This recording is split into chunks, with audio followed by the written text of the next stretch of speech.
A mushroom is just the fruiting body of a much larger network of life.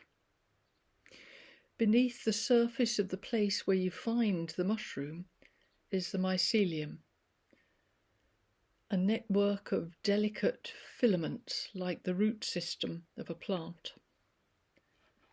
The mycelium takes food and water from the environment, perhaps a rotting log or the forest floor, to nutrify the plant.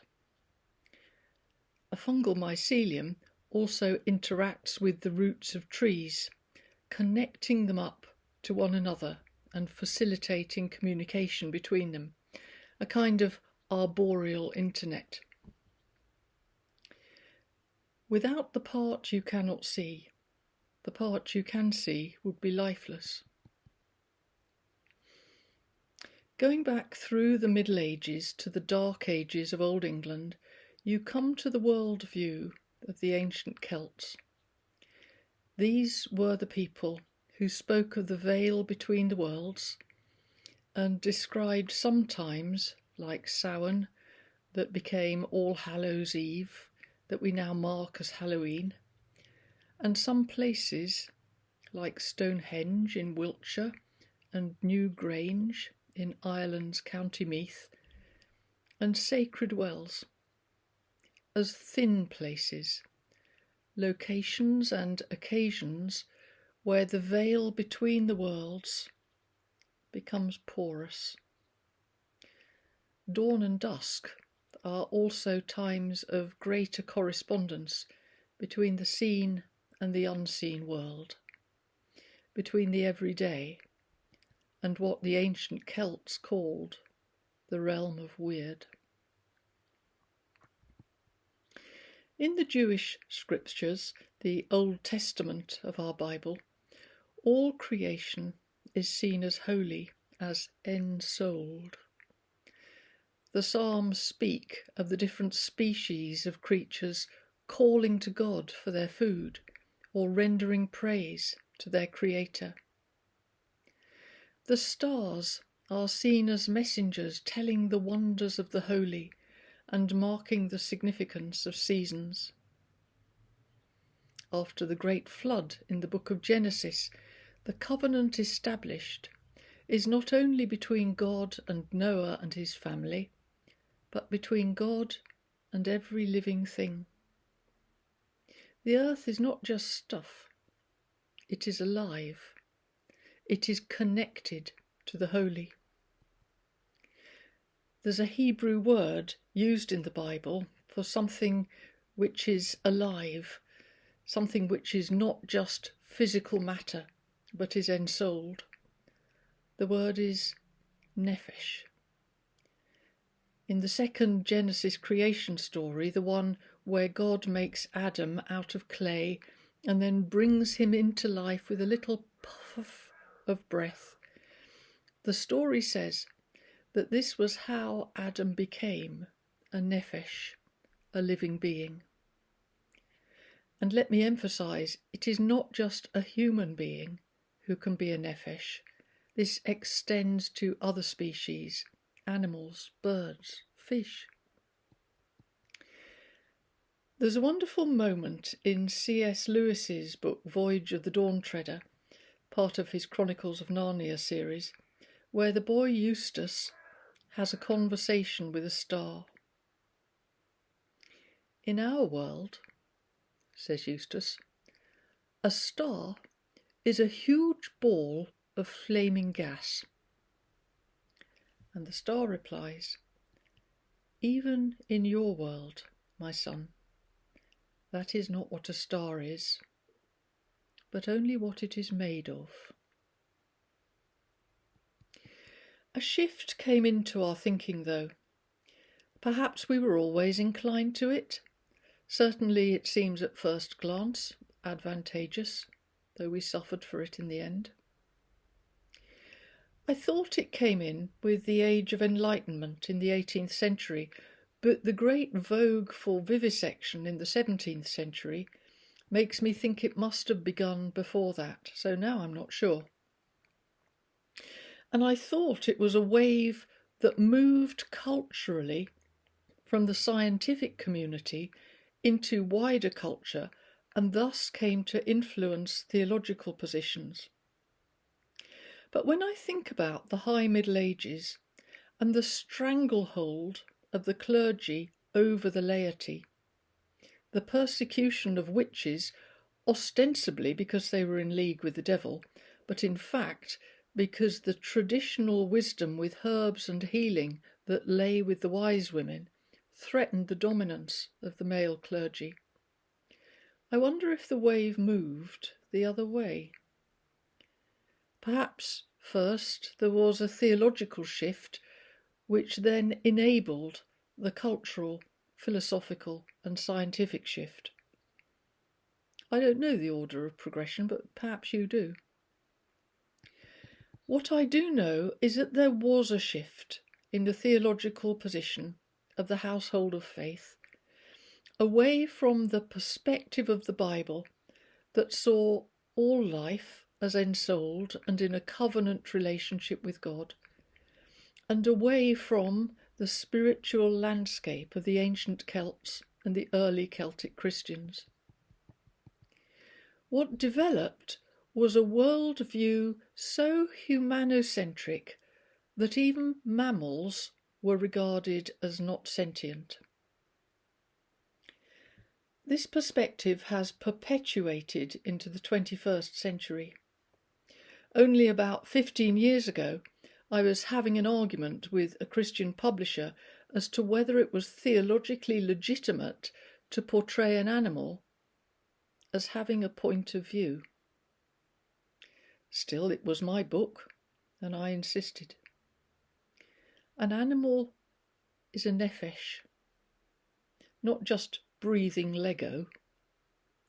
Indeed, the very word animal comes from the Latin word anima, which translates into English as soul. The same mindset that forbade the extension of sentience and ensoulment to any species other than our own also shut down such old wisdom pathways as astrology and Wicca. In fact, anything that was not funneled through the bottleneck of the priestly caste of the church came to be seen as inherently evil and lacking in any kind of legitimacy.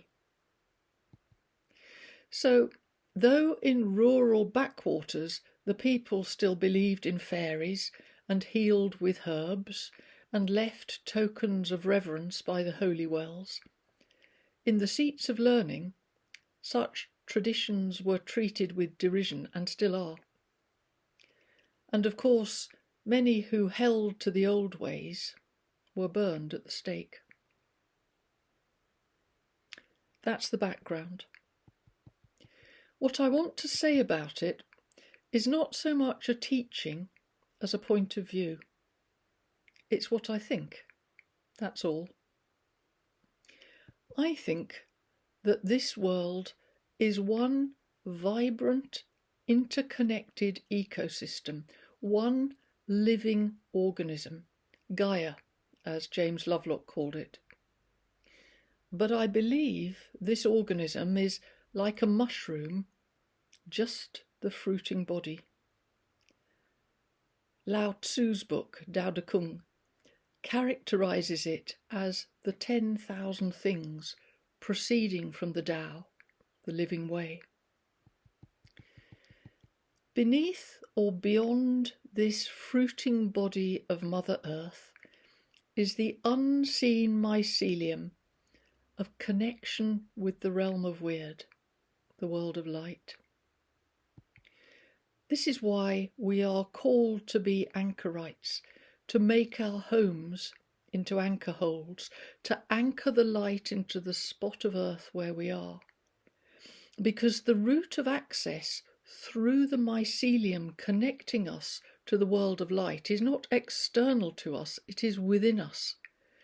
So the light can travel through us because each of us is a nephesh from the realm of weird, the world of light, into the everyday. We can plug in. In the book of Genesis, first in the story of Abraham, who ventured out into the desert only to find that all of God was in every place, you could never stray beyond the reach of God's power and love. And then in the story of Jacob, who became Israel, who wrestled with God, and in pain and disability found lasting connection and true identity, we discover ways to see beyond the veil, to anchor the light, to connect up. So, in our story from Genesis today, we observe the mycelium in action, a ladder set up between earth and heaven, a highway for angels. Surely the Lord was in this place, and I knew it not. Jacob renamed that holy place, that thin place. He called it Bethel, which means house of God. But its old name, the name it already had before Jacob got there and started telling it what it was Luth, which means light. It was an anchor hold. He just stumbled into it. A helicopter has two main sections, the part you travel in and the whizzy bits that hold it aloft. These two parts that keep it all together and let you fly are united by what is known as the Jesus nut. The reason it's given that name is because it is the cross of Jesus that unites heaven and earth. It is the work of Jesus on the cross, the tree of life with its roots on earth and its aerial parts in heaven, that establishes, energizes, and empowers the mycelium, that opens the living way between earth and heaven, between the everyday and the world of light. This may seem puzzling, in that the crucifixion of Jesus happened at a moment in history. What about everything that went before it? But Jesus expresses and is the ego eimi, the I am that I am, which is the name of the living God. Jesus is our road home, our connection, our way, our truth, and our life. And time is not linear, but spherical. The cross of Jesus sits at the heart of the cosmos, like the aniseed at the heart of a gobstopper. This is our way in, our way home, our Jacob's ladder. And it is not for us alone, but for every living thing, connecting us to one another, to everything and everyone sharing life with us, in the present time, in the time to come, and in every age and place. The whole cloud of witnesses has its interbeing in him.